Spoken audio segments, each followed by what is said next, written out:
Well, I'm here with a friend, so I'm excited for this conversation. We intend to hit on social media, where we're at today, where it's headed in the future. But let's kind of start.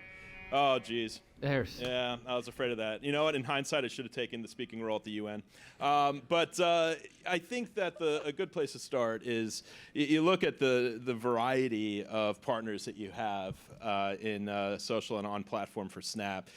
You've got a couple from very different areas. One that's like the innovative media company, one that is the biggest league in the country for certain and perhaps globally. Talk a little bit about what it's like managing those types of partnerships and how Snap offers different things to different partners. Yeah, definitely. So when we started doing this in 2015, no one equated Snapchat with content. It was mostly communication at the time. So our biggest challenge initially was finding partners that were willing to kind of test and learn with us. And we got very lucky in terms of timing, right? At that time, people were starting to watch content and use their phone a lot more. So we could kind of bring that value to folks like the NFL and Overtime by helping bring them the next generation of fans. So when we started doing this, I'd say our initial goal was just covering the biggest events, the Super Bowl, the NBA Finals, the World Cup, the Olympics, and providing a perspective that was not being covered across traditional media, right? So we always joke that when we first started doing this with the NFL, we'd cover like maybe one game every few weeks, and it would be Giants versus Packers, Cowboys versus the Bears. And if we covered just the stuff on the field, it wasn't that differentiating, right? So we're never going to win covering just highlights and stuff happening because you can watch that in many different places. So we kind of evolved to covering the pregame, the postgame, the fans, the locker room, and the experience of being there. One thing Blake has told us over the years is that 99% of NFL fans actually don't get a chance to go to the game in person. So how do we give them perspective of that first row snap, but also that last row snap, and make you feel like you're actually there? So our strategy actually went to focus around everything beyond just happening, touchdowns, goals, dunks, etc., and the experience, the tailgates that I think resonates with a broader set of people. So that's really been our sort of unique angle in sports. And over the years, we sort of expanded upon that. And I think you mentioned with these two great partners of ours, what we love about our strategy and our platform and our partners is that we can work with someone like the NFL, the biggest league in the world, and storied with tradition, right? Over 100 years, so much success well before Snap became a platform. So one of the best opportunities and challenges with our partnership is, nodding to that amazing storied history, but also bringing the next generation of fans to the NFL the best way we can. And then Overtime with Brandon, I think you guys launched in 2016. Were founded in 2016. So we always joke like they were born in the next generation like we were. So we have a lot of synergies between us, and our amazing opportunity and challenge there is finding the right paths to work on. So it's a great testament to both of these folks and many of our partners that we can kind of accomplish both and find ways to drive new fandom and new technology to kind of reach the way that people are consuming today.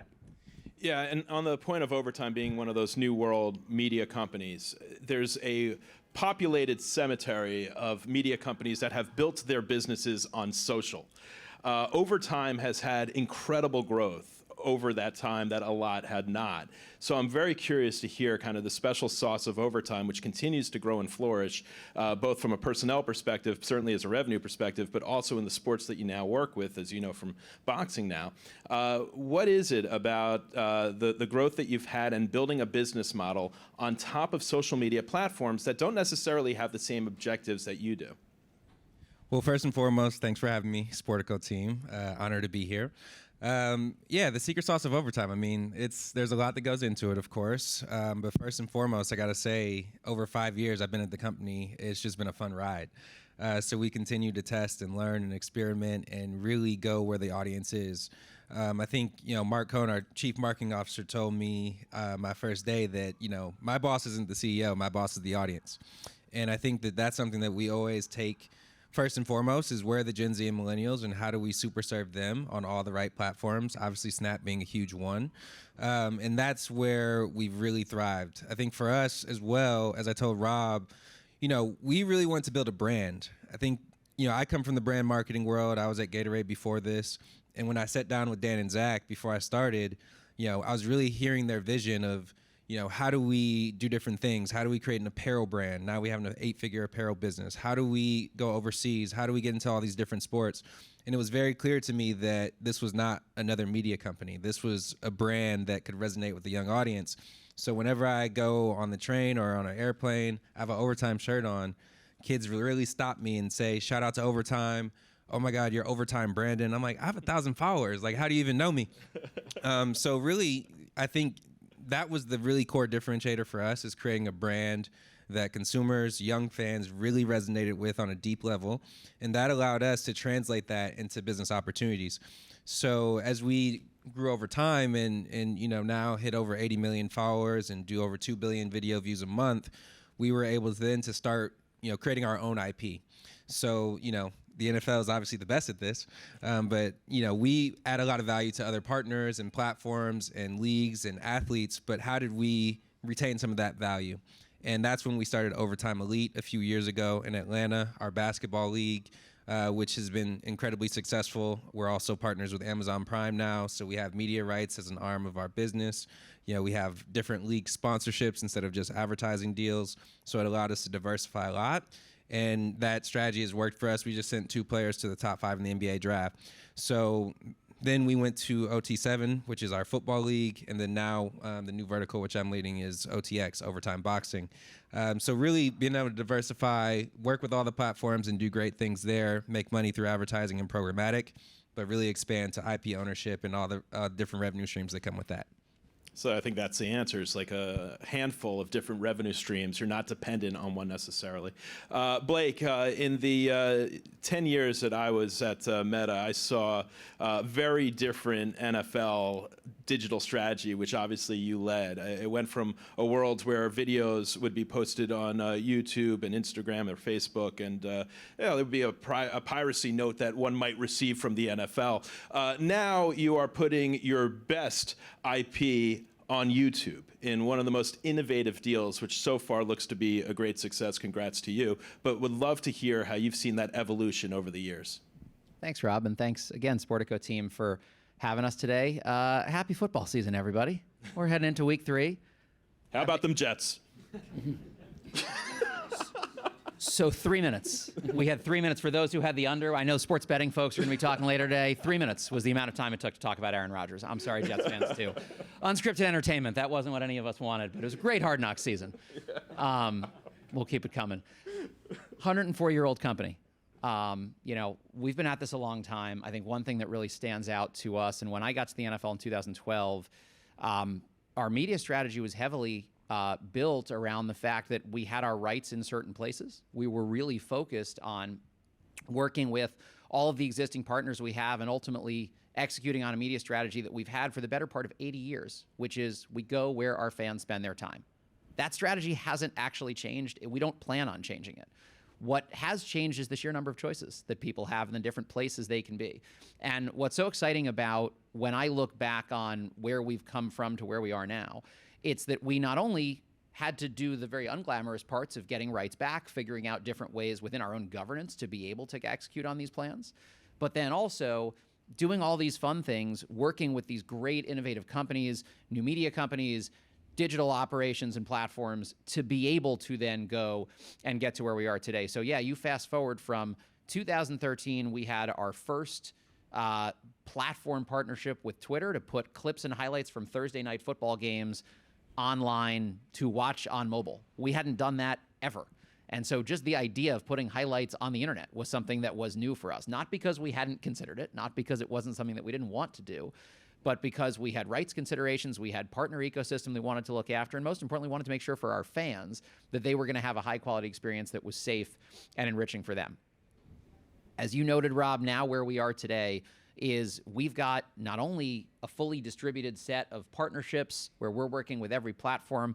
We've done really exciting things with Anmol and the Snapchat team over the years, enabling fans to express themselves that much more closely, not only watching shows, but also with all kinds of great AR experiences where this is about fans saying, I'm a New York Giants fan, I'm a Philadelphia Eagles fan, I'm a Houston Texans fan, I'm going to put a virtual helmet on my face, I'm going to dress my Bitmoji inside of apparel that shows who I am, and it gives them something to actually lean into and talk about their fandom. but also putting content in all kinds of different places. We do a lot with clips and highlights, but as Rob noted, probably the biggest change for us this year and something that we'll really look forward to as an eye toward our future is having our games digitally distributed with almost every one of our partners, and most notably Sunday Ticket, after 30 plus years with DirecTV, now being on YouTube TV and YouTube primetime channels this year. We'll talk about live games, and obviously that's a big part of this, but for a panel like this, when thinking about social, what I actually get even more excited about is the fact that the way we're promoting and encouraging discovery on YouTube, that's not just one deal for live games. It's 5. It's so many different components that we're doing as the NFL with YouTube. There's a sponsorship play where YouTube and YouTube TV is now the presenting sponsor of Back Together Saturday and Kickoff every year, enabling fans to become aware of the fact that they can watch this product. There's a carriage relationship for NFL Network and Red Zone that's been carried for several years on YouTube and now being made that much more widely available. Our core clips and highlights partnership, which started in 2015 and was, again, just a few pieces of content. We're now programming 32 different club channels, 10 league channels. There's more than 30,000 pieces of content that the NFL has uploaded to YouTube over the last 8 years to get us to this point where it made sense for both parties to take this much bigger leap and put one of our most valuable and premium products available on YouTube in this way. The creator programs aspect of this that we've launched this season is so exciting. We're doing so much more with creators than we ever have. But the biggest theme here, and it's not only on YouTube, but also on platforms like Snapchat, on TikTok, on X, we're working with creators in so many different ways so that we're not only making content from the NFL, from the sort of trusted, authoritative source. We know who we are, and we've learned a lot about what our fans are expecting from us. And much as we'd love to be the fun people who are waving, doing ASMR and unboxing videos, that's not really us. We're going to be clips and highlights. We're going to be news and information and doing analysis, and that's what they'll expect from us. But if we can work with creators that bring humor, that bring fashion and wellness and other types of experiences that are relevant for their audiences that also can expose people to football, that's something that we're going to do a whole lot more of. And we've started a number of programs this year that are really just starting to scratch the surface of how we can work together. Thanks, Blake. You kind of transitioned to the next question, which is about, from a platform perspective, probably the most competition is around the creator strategy right now. Every platform is working in order to encourage creators to build their businesses on the platforms. That's certainly been the case for Snap for years. Could you kind of, Anmol, walk us through what that strategy is and why it's so important for the platforms to have the creators choose them to build their businesses around? Yeah, it's a great question. You kind of hit on it. You know, a couple of years ago, we didn't have the tools capable for our creators. We were built for publishers, for broadcasters, for leagues. And I think what we've seen from consumption and creation is that things have shifted pretty drastically. And Blake's just hit up on it for a second too. But I think for us, I'll use me as an example, right? Like I have grown up outside of New York City. I'm a diehard Yankees, Giants, Knicks, and Rangers fan. I will never not root for my teams, no matter how good or bad they are. I think if you're a 15-year-old girl or boy, you care more about individuals. You care more about, you know, what are they wearing? Who are they dating? What are they doing off the pitch, off the field, off the court? And you've seen that now in the way that they watch and consume content, right? So 5-10 years ago, this microphone was only available for the press to put in front of an athlete or a creator's face. Now they have their own with Snap and X and TikTok and others that they can reach their fans and potential fans every single day. So I think we've seen that substantially on our side, and we've been the platform that has been more about authentic creation. So a lot of folks that use Snap, as hopefully many in this room do, know that we're built around ephemerality, right? So everything goes away. And I think by design, that leads to more genuine content creation because it's not there forever. And because of that, a lot of these new young creators, even athletes, love using our platform to express who they really are behind the scenes. And if you're thinking about them growing their brands, the value that we think we bring is reaching your audience directly with who you really are. So that's all the funny stuff you're doing with your family at home. That's the way you're working out. That's the fashion and those pieces. So a lot of what our strategy is to our creator economy is come be yourself on our platform and reach a whole subset of new potential fans and followers that you're not reaching anywhere else. So I think I think Blake will talk about a fun one we did with the NFL this last year with one of our creators. And, you know, Brandon, you talked about this earlier, but Overtime Brandon, Overtime Megan, Overtime, like they've created their own folks that have now followed this, and we've leaned into that. And I think one thing I've done more of is the perspectives of our coverage, right? So I mentioned at the beginning, we have these league broadcast rights, solo relationships, you have highlights, you have all the official stuff on the field and off. But what about the perspective from a creator who's there? And they're now showing from their eyes and their lens of experiencing a live sporting event. That's a whole different angle. And Blake mentioned how the league's leading there as well. But from a Snap platform standpoint, we're now exposing our partners amazing content, amazing events to an audience that probably wasn't going to see it in their traditional channels. So we're now sending folks to events. You guys probably saw this, but during New Fronts in May, we announced our deal with NBC on the Olympics, and for the first time, we're going to partner with them to send 5 creators to Paris. And we're co-picking them. We're already thinking about our content plan, who's going to certain events, but more importantly, covering the stuff that maybe traditional media hasn't over the years. And that's really been our focus with creators. Have you picked the 5 yet, or could I still? We have open edition, so Okay. when you're free, come by. That'll be great. Thank you. We're looking for unique perspectives. That I have. Yes. All right, let's go to overtime, Brandon, on this one. So, I think the point that you hit is that it's really about bringing IP into different communities through creators. And so with that in mind, Brandon, how do you build your business on top of that strategy? And you have some great examples to talk to, especially between Snap and TikTok. Yeah, well, first and foremost, I would say that we think of Overtime as a creator itself or as an influencer. Because if you look at how we talk to our fans and followers on the social platforms, it's very first person. We want it to feel like a friend. And that's what we hear from our community, first and foremost. We ask, why do you love Overtime? It's a family. It's a friend. I can talk to you, which is a really interesting and different perspective. But that's something that, has carried on since the beginning of Overtime. And our social team does an incredible job of programming each platform that way and really feeling, close to the Gen Z millennial audience. Secondarily, everyone at Overtime, to some extent, is a creator. I joked about being Overtime Brandon or Overtime Dan, our CEO, but it really is true. I mean, I get DMs all the time from fans and followers. I get DMs from boxers. I get DMs from people just wanting to be a part of Overtime. And that's one of the things we do. We respond to every comment. We respond to every DM. And we just make people feel part of the community. In terms of the actual creators that work for us, though, we have people like Overtime Megan, who has, 4 to 5 million followers across platforms.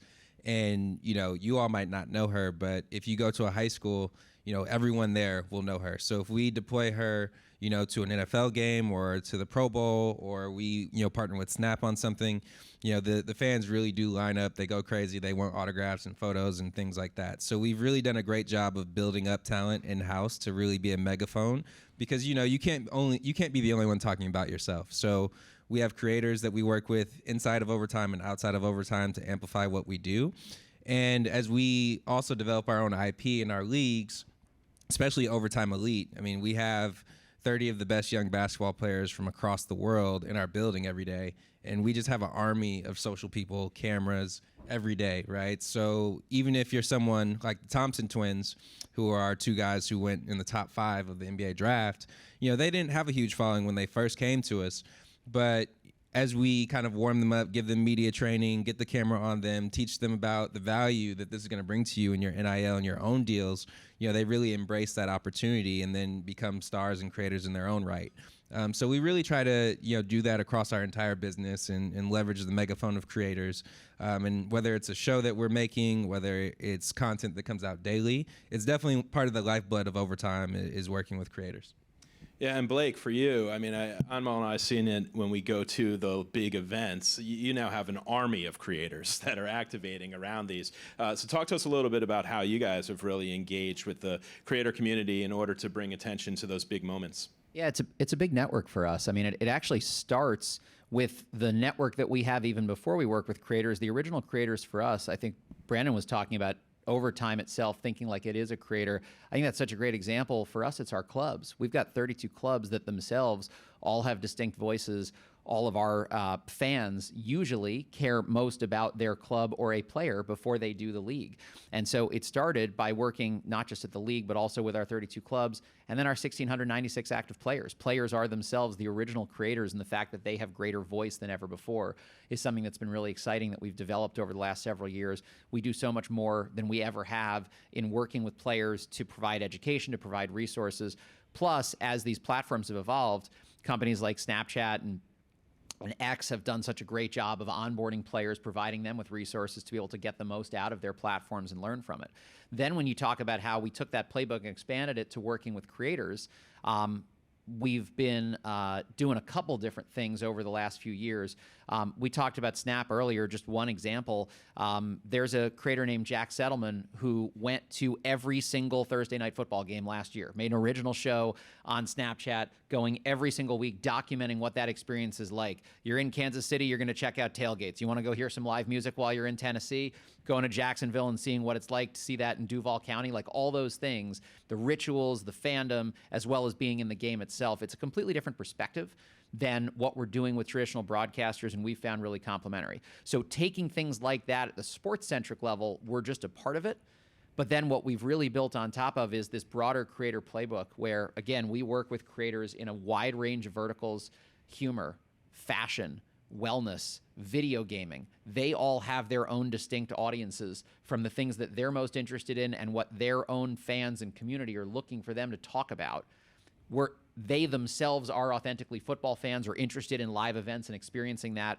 We're bringing them to those games, Rob, as you talk about, not only at tentpoles, but every week of the year. We're giving them unique and distinct access because we know that's beneficial for us, for the league. We want them to help expose football to people that might not otherwise be thinking about it, or it's deepening their engagement in a different way. And for us, we love the fact that it's an innovative way to introduce our fans to the sport. When we talk about that YouTube partnership that we have this year, we're really expanding on that. One of the things that's a big part of that is that for the first time ever, we're not only bringing some creators to our games, but also for a select set of those creators, giving them access directly to certain NFL game footage so that they can incorporate that into the content they're making. I should mention, it's footage. It's not all necessarily game footage. It can be, and some of them want to do their own X's and O's and breakdown of the best play and the most exciting thing, but others are looking for completely different kind of content. We keep talking about fashion creators because it's an area for us that's so different than what we're otherwise making ourselves. There are people who've said to us, we would love to get access to this content. All we want to do is get footage of player arrival videos because we want to talk about what they're wearing. We want to talk about what the things are that they were. Are they changing before and after the game? Are they wearing different shoes? Did they put on a suit today? And it's a completely different type of audience. That's exactly what those type of creators have distinct voice to talk about. And again, it brings our players in from a different perspective. Our fans are seeing that in a different way. And it complements what we're doing ultimately to try to drive people to the game. Cam Newton was always fun to see what he would be wearing. Unbelievable, I miss right? that. So style influence. Yes, very much. Do you think, Blake, like when we, growing up for a lot of us, it was NBC and CBS that we would consider free to air, and that's where a lot of leagues would want to be on a somewhat regular basis to have maximum distribution. Obviously, the NFL is all in on that approach. The question I have, though, is do you find that social media is the free to air for the generation under the age of 30? I think they complement each other. It's a great question. Thank you. As we've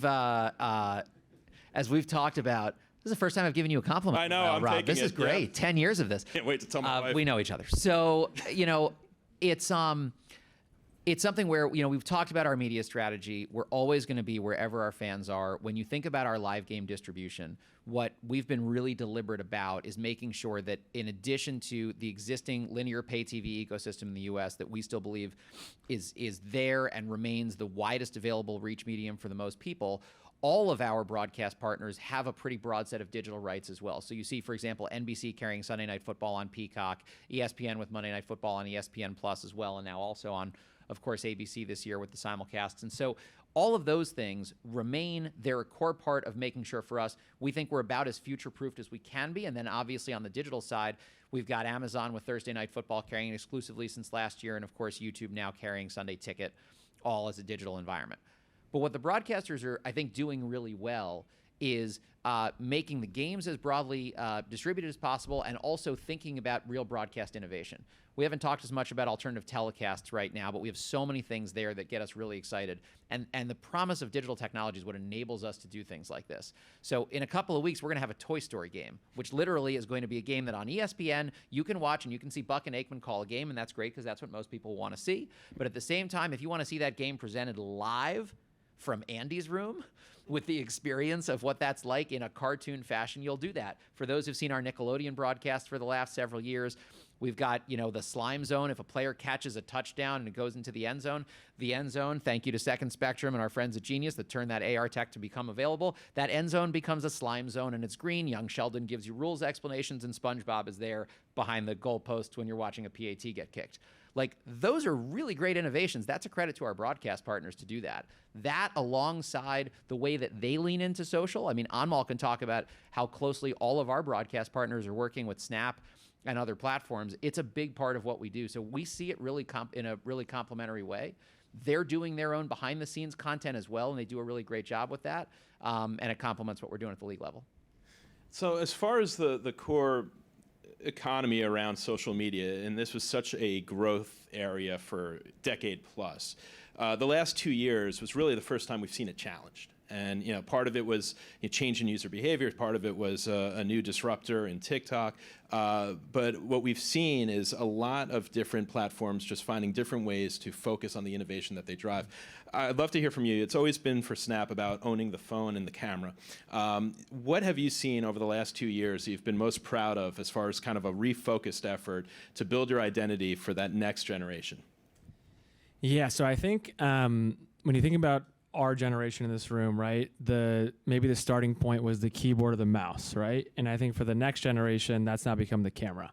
So in terms of creation, consumption, and shareability, the starting point is using visual amplifiers to do that, especially communication, So for us, as you just said, Rob, we've been leaning in on the camera more than anything else because we believe that for young people, this is going to be their entry point for everything across social. So what we're most proud about over the past couple of years and the next future years around this is using that as a place to inform, entertain, and have fun with your friends. And I'll give you a couple examples. We're doing a lot of this on our app. So if you open Snap, you open the camera, and we have lenses kind of served to you. A lot of funs we've done with a number of these folks, but I'll give you a couple examples beyond that. During COVID a couple years ago, when no one could attend the bubble in Orlando for the NBA, you could take your Snap camera out, point it to the ground, and actually recreate the bubble in your living room and walk around there. You couldn't attend it physically; you could do it on our platform virtually. With Augusta National at the Masters, it was moved to November for the first time that year, and the first time there was no patrons. Same idea. You could scan any Augusta Masters logo on a shirt, on a mug, on a poster, and then be taken through what we call a portal lens where you're driving down Magnolia Lane. So a really cool experience for bringing to life. Those are on the app. Now I think what's really exciting for us is doing stuff off app. So if anyone's been to a Rams game in the past year, we've now integrated our tech into the infinity screen. We've turned the Kiss cam into the Snapchat cam. So now when the live broadcast in stadium is looking around the stadium during timeouts, stoppages in play, halftime, et cetera, we're overlaying lenses on people's faces, which is really fun. So if you look at some of those clips that we have, young, old, male, female, everyone loves being on the video board, but now you're getting a Snap lens being thrown on you. We've now sold this to a couple of brands and sponsors as well, and it's become a revenue product for both the teams and us in the league. Beyond venues, Blake mentioned broadcast, same idea. Taking our technology, now placing it there. A lot of now broadcasters using the Snap lens technology to kind of spice up their pregame shows. We've done with ESPN for College Game Day, NFL and Fox pregame, even beyond sports. We did it for New Year's as well with ABC last year, where they're using the Snap funny lenses, the cartoon lenses, the dog face lenses to enhance the broadcast. And then again, using brands on top of it as well. So I think kind of the biggest takeaway for us is putting our tech in as many places as possible and having it be a way to entertain, inform, and amplify an experience. And that's really been our sweet spot at Snap, to your point, Rob. We want to make sure that whatever you're doing is fun, but also our technology has been sort of built based upon our users' feedback and interest of what they're doing today. Great. Thanks for that. Now, Brandon, when you think about traditional media companies, the dance that they do is trying to manage their media rights fees to offset it with advertising and monetization. You guys have done something different. You've created your own IP. And so you, I think, have a great story to tell about the genesis of boxing and OTX. And I'd love to hear that story about how it came from a passion area for you to now an actual revenue line for the business. Yeah, starting in boxing has been a very interesting one. I mean, it's a completely new industry. I think a lot of people were surprised when they saw Overtime was getting into boxing. But personally, over the pandemic, everyone was picking up new hobbies, and I decided to try boxing for the first time in the park. Something simple, and it became an obsession. And I eventually fought in the New York Golden Gloves, and throughout that entire process, as a consumer of content, I think we're all consumers first and foremost. I started to realize that there was a massive gap and opportunity for what Overtime has done in basketball and football, essentially finding stars, telling their story, amplifying them, and then creating value there. So that was kind of the first initial insight. But once we started to do our research and we realized that boxing was a top 5 sport amongst Gen Z and millennials, it was really eye-opening. We surveyed our audience. There's external data to support this. And again, the audience is the boss. So it was very clear that, our audience wanted it. Whenever we posted combat, it really performed well on our channels. So it was very clear that there was an audience opportunity, a content opportunity, and a white space with the athletes. And from there, of course, we explored what could the business model be. And, boxing is a space that's been very fragmented over the last, few years. Pay-per-view, a lot of things have been behind the pay-per-view paywall. So while this fandom was coming, I think that there was just an opportunity to do things differently from an Overtime lens. And as we launched our content vertical in June. And since then, we've done over 200 million views on social. So we've definitely proven out the audience aspect of it.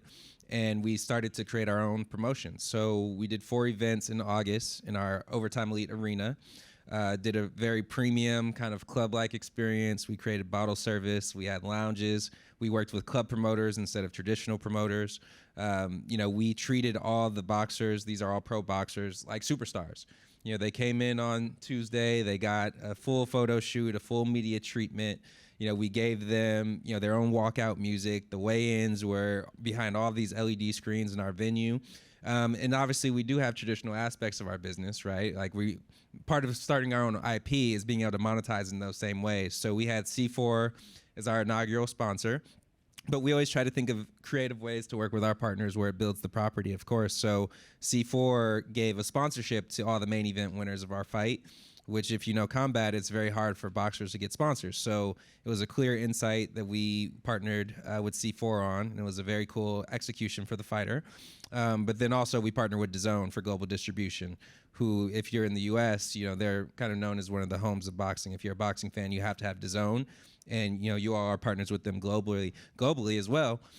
So I think it's a really unique take for us in terms of boxing specifically, but also IP in general, because we combine traditional business models with media rights that we have with Amazon or DAZN, with multi-year partnerships and sponsorships, but also the social media and reach that we bring to the table, which is our bread and butter, and bring that young audience, which is just incredibly hard to reach. So it's very valuable for partners and sponsors because they know that they're going to have that distribution. So yeah, it's been a fun journey for us at Overtime. I think we've proven that thesis. We've had blue chip partners across all of our leagues. Our OT7 league is doing incredibly well. And yeah, we're excited for the future and to continue building these. And finally, Blake, on the point of trying to maximize distribution of IP, love for you to talk a little bit about how the NFL has been innovative around thinking kind of longer form and more premium IP, and what you guys have been up to over the last year in your big announcements. Thank you. We've been at this in social, mostly being a short form medium for us for the better part of a decade now. We feel like we're starting to have a really good handle on what that looks like. We also, with respect to our live games, have a really good sense around where they're going to be for the next 10 years. So when we looked across the various aspects where we could participate and look to growth, one area that we saw as really ripe for expansion was what we do with long-form content that is not the live game. And at the NFL, we're really blessed to have in NFL Films a company that for 63 years has been one of the leaders in making sports storytelling, primarily documentaries and access-driven shows about football. What we saw was Films is great at what they do, but they're very specifically focused on one narrow area of storytelling. But across the whole of the entertainment landscape, streaming is growing in a meaningful way. And for us as a media company, thinking about wanting to be wherever our audience is, it's on social media, it's on pay television, and increasingly, if you turn on Netflix, if you turn on Apple TV+, if you turn on Amazon Prime Video, we want to be there. We want to be there in some way. We feel like we've got that pretty well figured out as it relates to our live games. So what else could we do for every other second of the day that isn't our live games? Because we only play once a week for 17 weeks. We ran a process with NFL Films over a 2-year span that led to our ultimately selecting Skydance Media, the great studio behind Top Gun Maverick and Mission Impossible, as well as a broad range of television shows across streaming, to ultimately partner and launch a JV called Skydance Sports that stood up last April, and we're really excited about what's to come there. It's both a combination of bringing some of the great things that NFL Films continues to do and will continue to do, alongside capabilities we don't have, like scripted programming, like other kinds of lifestyle programming, game shows and travel shows and cooking shows. We haven't made things like that necessarily at the NFL before, but we recognize there's an avenue for that, and it's not just football. The vision for all of this is that beyond just the NFL, we thought we could bring the promotional aspects and the resource that we have to bear, not only to tell football-centric stories, but also stories of every sport all over the world. So you'll see us exporting some of the production capabilities that we have, but also trying to invite creators, storytellers, actors, brands, directors. If they want to tell a story about sports, we hope they call Skydance Sports and want to make it with them. We had our first movie, which is called The Pick Is In, which was a Roku original that just came out in August. It's been announced that we have a really exciting project with Cowboys and a sort of documentary of Jerry Jones and the history of his ownership stake in the Dallas Cowboys. That'll be a Netflix project, and a lot more to come there. So we're really looking forward to it. And you've learned a great deal about the strikes that are potential in the We started with Aaron Rodgers and we ended on the Hollywood strike. So thank you, Rob, for bringing those two happy mediums together. I have covered my bases. Gentlemen, thank you so much for joining us. Thank you, Sportico. Hope you guys enjoyed it, and feel free to ask questions after. Take care, guys.